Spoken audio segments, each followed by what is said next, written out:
오늘도 지푸라기 연구소에는 고민 사연이 도착했습니다. 여러분들과 함께 읽어보도록 하겠습니다. 안녕하세요, 박사님. 최근에야 신박사 TV 채널을 알고 사연을 듣다 용기 내어 메일을 보내는 74년생 올해 50살 정빵빵이라고 합니다. 다른 분들의 사연을 듣고 용기를 얻다 최근 어려운 상황에 직면해서 의견을 구하고 용기를 내기 위해 사연을 보내게 되었습니다. 92학번으로 서울 소재 대학에 다니다가 군대에 다녀와서 호주로 어학연수도 1년 갔다 온 후 97년 IMF가 터져 집안 사정이 급속하게 안 좋아져서 99년에 자퇴를 하고 생업에 뛰어들게 되었습니다. 삼형제 중 막내인데 큰형은 미국으로 이민을 갔고 작은형 가족은 어렵게 살고 있어서 저라도 일단 돈을 벌어야 건강보험료를 부모님이 안 내게 할 수 있어 낮은 급여에도 일을 시작했습니다. 공부에 흥미도 없었고 학교에서도 외톨이여서 가기도 싫었는데 잘 되었다고 생각하고 미련 없이 던졌습니다. 뒤돌아 생각해보니 마무리를 잘 못하는 성향이었던 것 같습니다.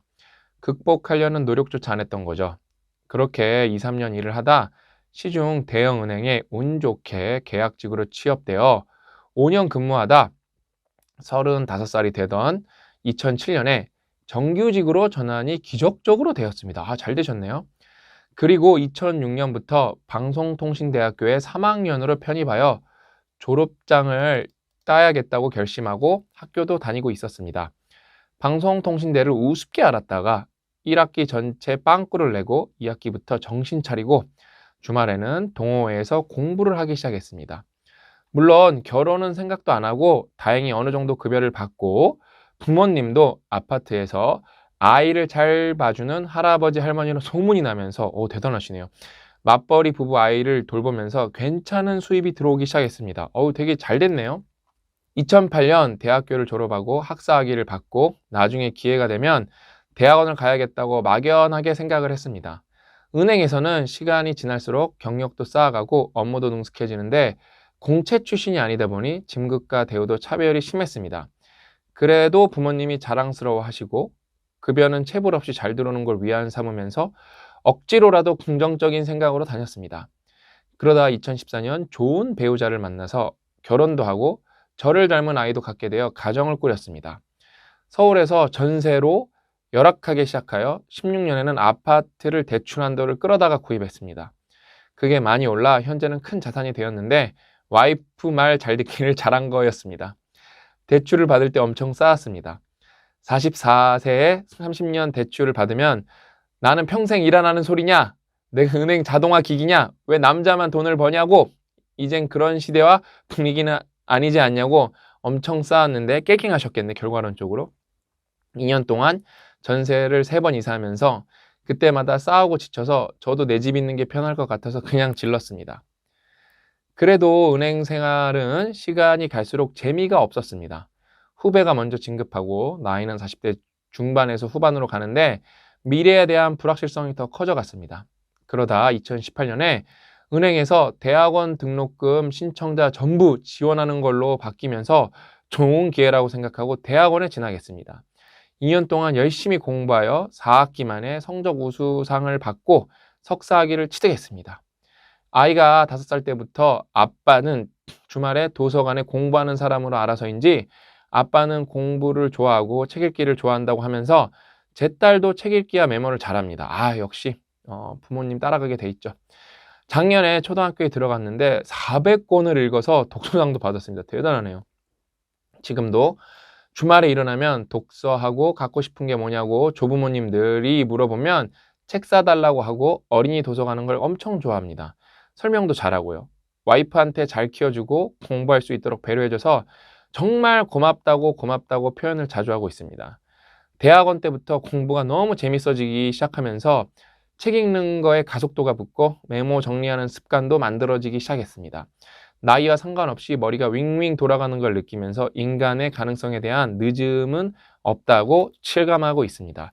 뇌는 여러분 가소성이 있죠. 우리는 공부하면 공부할수록 뇌는 그거에 따라서 변합니다. 이거는 과학입니다. 뇌 과학입니다. 그렇게 1년을 지내고 2021년 들어서부터는 큰 고민이 시작되었습니다. 50이 되어도 이 은행에서 행복할까? 성장할 수 있을까? 즐거울까라는 생각이 점점 강한 울림이 오면서 아닐 것 같다는 필이 왔습니다. 은행이 바뀔 리가 없고 그럼 내가 바뀌어야겠다고 전환되면서 퇴직을 생각하게 되었고 2021년 연말에 희망퇴직 조건이 좋게 나오면서 와이프랑 상의하고 20년 다니고 올해 1월 30일자로 퇴직했습니다. 근데 진짜 오래 다니셨네. 1월부터 재택근무라 40일 동안 죽으라 공부해서 2월에는 펀드 매니저가 될 수 있는 자격증을 40일 공부해서 합격했습니다. 잘하셨습니다. 벼랑 끝에 저를 몰아세우기 위해 인터넷 강의도 합격하면 환불 조건으로 신청하여 포기하려다가 오기가 생겨 버텼습니다. 보통 전공자라도 최소 3개월 이상은 공부해야 하는데 하루 10시간 이상 공부하면서 10시간 정도 하면은 70시간이니까 주 70시간 하셨네요. 10시간 이상 공부하면서 자랑스러운 남편과 아빠 그리고 아들이 되자고 결의하고 또 결의하면서 추운 바람 속에도 제일 먼저 도서관에 가고 제일 늦게 나와서 나중에는 관장님하고 친한 사이가 되었습니다. 1등을 놓치지 않으려고 오픈 시간 전에 그 앞에서 기다렸습니다. 아이는 아빠가 출근하는 걸로 알고 있고 지금은 재택근무하는 걸로 알고 있습니다.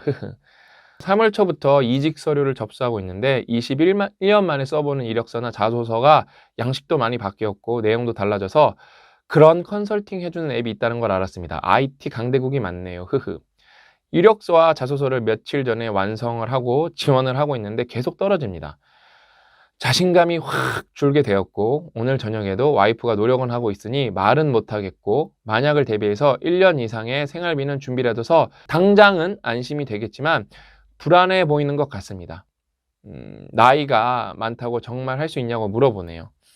사직서를 쓸 때 지금 새로운 도전을 하지 않으면 평생 후회할 것 같고 학력과 그동안 11개나 취득한 자격증도 제대로 인정 못 받으면서 억지로 꾸역꾸역 다니고 싶지 않아서 신중한 고민 끝에 과감하게 결단을 내린 건데 제가 할 수 있을까요? 정말 저랑 기질이 맞고 꼭 가고 싶은 자산운용사가 있는데 나이 때문에 서류 전형에서 담당자가 거르는 것 같아서 대표님한테 직접 자필 편지를 보내볼까 하는데 어떻게 생각하시는지요? 할 수 있는 데까지 다 해보고 안 되면 어쩔 수 없는 거고 후회가 안 될 것 같아서요. 부탁드려 봅니다. 근데 일단은 너무 대단하시죠?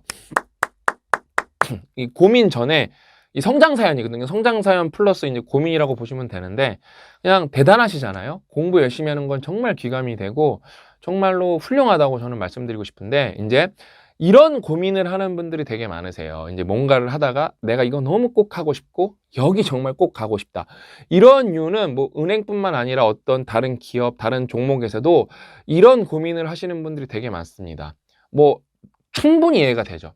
너무 저기가 가고 싶어요. 안 가면 큰일 날 것 같아요. 가시면 너무 좋습니다. 그거는 이제 플랜 A라 그러는 거고 근데 플랜 B도 있고 플랜 C도 있어야 됩니다. 왜냐면은 인생 이거 못 간다고 끝나면 너무 억울하지 않을까요? 제가 이제 솔직하게 말씀드려 볼게요. 만약에 이제 추론하는 게 나이 때문에 임사 담당자가 거르는 것 같은데 저는 아닐 가능성도 있다고 보거든요. 왜냐면은 펀드 매니저를 뽑으면은 펀드 매니저 경력이 있는 사람을 뽑지 펀드 매니저 자격증을 땄다고 펀드 매니저 경력이 있는 건 아니잖아요. 그래서 만약에 저는 그것도 아닌 것 같거든요. 정말로 원래 뽑히지 않았어야 될 사람인데 자필 편지로 뽑혔다? 그것도 문제가 있는 것 같거든요. 솔직하게 말씀드리면은. 그래서 일단은 해보시면 돼요.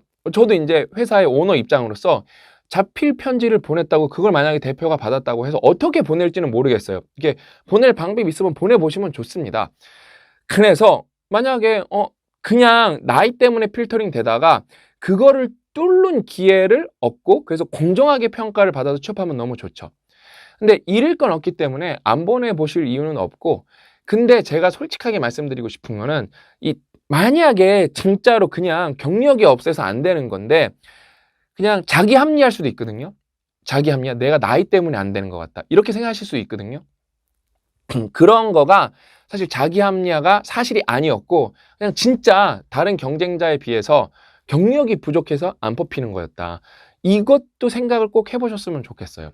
그래서 뭐죠? 꼭 그 운용사가 아니라 다른 운용사 가는 거를 플랜 B로 고려를 당연히 하셔야 되고 그 다음에 이제 자필 편지를 보내는 게 뭐예요? 어떤 그냥 우연의 일치로 나이도 똑같고 경력도 똑같고 조건도 똑같은데 정말로 그냥 동점이에요. 그럴 때는 저는 자필 편지 보낸 사람 그럴 때는 뽑은 게 더 맞다고 보거든요. 왜냐면 더 간절하니까. 완전 똑같은데. 근데 이렇게 똑같은 경우는 되게 특수한 케이스고, 저도 이제 저희도 채용을 하는 입장으로서 제가 고 대표님한테, 고 작가님한테 최근에 들었는데, 저희 요번에 오시는 이제 편집자 한 분이 되게 실력자인데, 나이가 고 대표님보다 훨씬 많아서 만약에 문제 생기면 고 대표님이 그럴 거예요. 이러면 안 된다고 누나 이럴 거라고 그랬어요. 그러니까 고 대표님보다 나이가 훨씬 많은 분이 오신대요. 저희는 순전히 실력 보고 뽑거든요.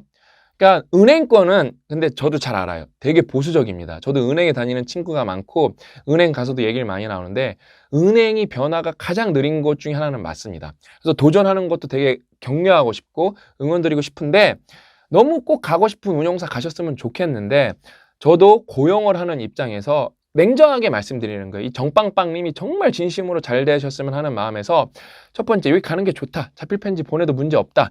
근데 팩트가 알고 보니까 진짜 경력에서 조금 부족해서 떨어지는 거였다. 그러는 거를 인정을 하고 플랜 B 다른 운용사 가고 그 다음에 플랜 C가 나오겠죠. 운용사가 아니라 금융권에서 내가 내 업을 살릴 수 있는 곳에 다른 데 갈 수가 없는 건가? 아니면은 금융이라는 지식을 적용해서 다른 회사에서 일할 수는 없는 건가? 예를 들면은 저희는 나중에 이제 뽑고 싶은 분이 저희가 상장을 대비해서 세무, 재무, 회계 정말 능한 분을 상장 수준까지 맞출 수 있는 분을 내부로 뽑고 싶거든요. 그 다음에 이제 저희도 지금 이제 세무사 회계사님이 이제 처리를 다 해주고 계시는데 저희도 이제 규모가 커지면 내부적으로 해야 되거든요. 그런 분 이제 잘하는 분 너무 뽑고 싶죠. 제가 주거래은행이 저는 우리은행인데 거기에 정말 제가 아끼는 계장님이 계세요. 정말 젊은 친구분인데 저가 그분한테 나중에 우리 회사 오면 되겠다. 제가 은행 가서 대놓고 얘기하거든요. 너무 공부를 열심히 해서. 그래서 플랜 이제 B도 있어야 되고 심지어 플랜 C도 있어야 됩니다. 플랜 C가 뭐냐면은 은행업에 못 갈 수도 있다고 생각을 하셔야 돼요. 제가 하나 좋은 레퍼런스로 드리고 싶은 게 뭐냐면은 저랑 제일 베프 형이 이제 의료 쪽에서 이사까지 하셨거든요. 이제 의료업계 쪽에서. 근데 이제 나이가 차니까 솔직히 이제 경쟁력이 조금 떨어져서 결국에는 자의반 타의반으로 나오게 됐는데 제 친구가 저한테 우리 형, 저도 아는 형이거든요. 우리 형 뭐 하면 좋을까, 영준아? 그래서 제가 이 형 성격을 잘 안다니까요. 이거 딴 데서도 얘기해드렸을 텐데 저는 이 형이 너무 적극적이고 체력도 좋고 그런 거 알아서 형님이 이러니까 이런 지게차 쪽 해보는 건 어떨까? 배우시면 금방 배우실 것 같은데 그렇게 해서 제가 그 영상을 제 친구한테 보내줬고 제 친구가 가족 회의를 해서 형한테 해갖고 결국에는 사다리차로 지금 일을 하고 계시고 의료 쪽에서 이사로 있을 때보다 업무 만족도도 높고 돈도 그거보다 그렇게 조금 벌지도 않는데 왜? 하는 만큼 버니까. 하는 만큼 이제 자기가 자영업 사장님이 된 거죠. 하는 만큼 벌어서 적성을 찾았고 또 하나 에피소드. 제 후배 아버님인데 지금 이제 코로나 때문에 되게 힘들어서 어떻게 된지 모르겠지만 공무원을 되게 오래 하셨는데 나오셔서 노래방을 차리셨어요. 근데 아버님 잘 하시냐니까 세상에 이렇게 적성이 맞는 게 없고 돈도 많이 벌어서 엄마가 왜 일찍 이거 안 했냐고 말할 정도였다고. 공무원에서 노래방은 완전 다른 영역이잖아요. 그러니까 플랜 A 이 운용사 가는 거 가고 싶은 거, 그 다음에 플랜 B는 다른 운용사나 이 금융업 쪽에서 다른 걸 할 수가 없나, 아니면 내 금융 지식을 자격증이 많으면은 자격증을 인정받으려고 그러시지 말고 실력을 인정받을 생각으로 하시면 돼요. 그러면은 저는 진짜 실력이 있으신 것 같고 학습 능력도 있으신 것 같거든요. 그 다음에 의지도 있으시고 그 다음에 겸손하신 것 같고 그래서 분명히 찾아주는 데가 있지가 않나. 그 다음에 가족도 있고 가장이시잖아요. 플랜 C. 현실. 저는 그래서 항상 요즘에 플랜 Z로 까는 게 뭐냐면은 전기 자전거를 배달하는 거. 일단은 항상 위기 상황에 닥쳤을 때 당황하지 말고 오토바이는 저는 좀 위험한 것 같아요. 저도 좀 안전제일주의자라서 전기 자전거로 좀 안전하게 배달 일이라도 하면서 남는 시간에 뭐 도전하는 게 좋지 않을까? 그러면 무기력도 방지되고 당장 뭐랄까 엄청 큰 돈이 아닐 수도 있지만 근데 또 주 7, 80시간 일하면 생각보다 돈도 작지도 않습니다. 그렇게 해서 항상 플랜 Z는 어떤 부업을 깔고 가거든요. 아니면 대리 운전도 있고 왜 무기력해지는 걸 막아야 되거든요. 왜냐면은 사람이라는 게 환경의 영향을 안 받을 수 없어서 가만히 있으면 진짜 잡생각이 많이 듭니다. 그러면서 돈이 거기서 없어지면은 악순환에 들어갑니다. 그래서 플랜 Z까지 좀 고려하라 그러거든요. 그러니까 내가 건강하면 할 수 있는 것들을 고려하라 그러거든요. 그래서 너무 오늘 좋은 사연이면서 고민인데 제가 말씀드린 거 잘 고민해 보시고 그 다음에 비슷한 사연을 갖고 계신 분들이 많을 거예요. 그래서 항상 저것만이 내 인생이 정답이 아니고 또 따져보면은 알고 보면 여기가 더 좋은데 예를 들면 요번에 이제 더비에 우리 1호 직원이 들어오셨는데 연봉을 좀 깎아서 들어오셨어요. 되게 좋은 데 있다가 들어오셔갖고. 근데 만족도가 되게 높으시대요. 그러니까 항상 다른 길로 갔을 때도 항상 좋은 길을 찾을 수도 있는 거거든요. 그렇게 가능성을 좋은 선택을 할 때 어떻게 한다? 옵션을 늘려야 됩니다. 이것만 내 옵션이면은 불안과 초조에 있어서 좋은 선택을 할 수가 없습니다. 그래서 제 조언을 한번 곱씹어 보시고 지금까지 너무 잘해 오셨다. 정말 잘 되셨으면 좋겠다. 라고 말씀을 드립니다. 그래서 너무 잘 되셨으면 좋겠고 꼭 승승장구하셨으면 좋겠습니다. 비슷한 상황에 처해 있는 분들도 잘 되셨으면 좋겠습니다. 오늘 이야기는 여기까지고 저는 다음 시간에 또 알찬 내용으로 찾아뵙도록 하겠습니다. 또 만나요.